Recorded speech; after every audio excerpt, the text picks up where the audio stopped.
Okay guys, let's take a look at what we did in yesterday's lesson, okay? We basically broke everything down. We started with our entry task, which we were just making multi-directional XY charts. Okay, and to do that, the first thing we always do is we make our crosses at the top, crosses at the bottom. So I'm just gonna do that for all three at the same time since they're all set up the same anyways. Okay? Then I'm gonna do my 3 lines down the middle to help me direct traffic. There we go, there we go. Okay? XY, XY, XY.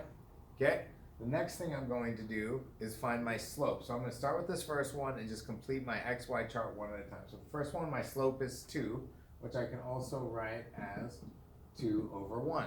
So I'm going to take my 2 and I'm going to plug it in at the bottom here. That's plus 2 plus 1.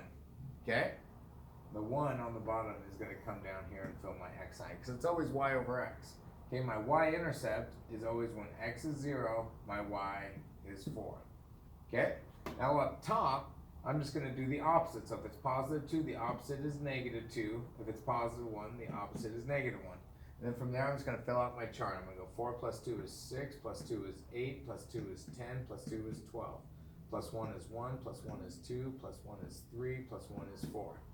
Now I'm going to work backwards. I'm going to go 4 minus 2 is 2, 0, negative 2, 0 minus 1 is negative 1, negative 2, negative 3. That's my multi-directional XY chart for that guy. For this one, it's a little different because I'm in standard form, and when I'm in standard form, my slope is always the opposite of the A value over the B. So this would be my A, that's my B, that's my C. That's all from the previous unit. Okay, so the opposite of A is the opposite of negative 2, which is positive 2, and B is 3. So it's 2/3. So I'm going to go down here, I'm going to put my 2 here and my 3 here, because it's always stated in y over x. So it's your 2 would be my y, over my x would be my 3 down here. My y-intercept is going to be, my y-intercept is C over B from the last unit. So in this case, it would be 12 over 3, which is 4. So it's going to be another 0, 4 here. And then up top here, we're going to do our negative 2, negative 3. Or the opposite of this value goes up here. The opposite of that value goes up here.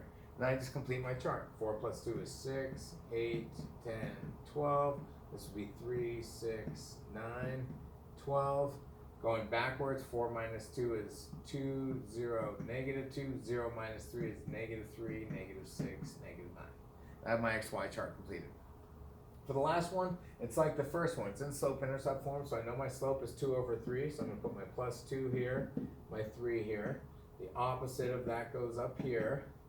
My y-intercept is at 5, and I just follow the rules down. 5 plus 2 is 7, 9, 11, 3, 6, and 9. When I go backwards, I'm going to go 5 minus 2 is 3, 1, negative 1, negative 3, negative 6, negative 9. That's my XY charts for my entry task. That's all I was asking to do for those. Okay? Then we took some notes. And in our notes, we just mainly focused on our key rules. Like, for example, if it has different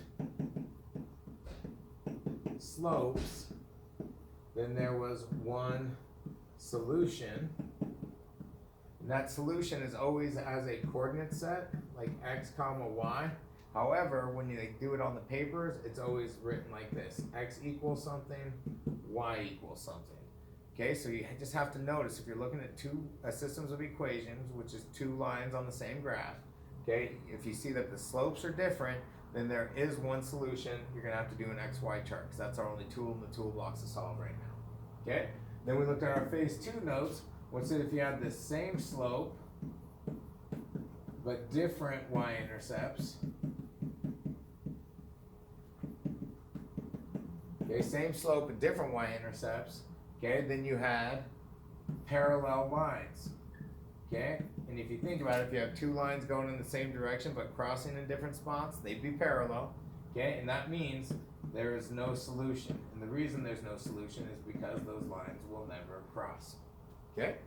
For phase 3 of our notes, we looked at if it was the same slope and the same y-intercept, okay? If that's the case, it's the exact same line, which means there was infinite solutions. Okay, infinite solutions. Okay, that's what we looked at there. Okay, now if you're doing the makeup assignment on this one, you're going to have to quickly draw this on a piece of paper. You can do your exit task on the back of that piece of paper, but for this part, all you need to do is tell me how many solutions these guys would have.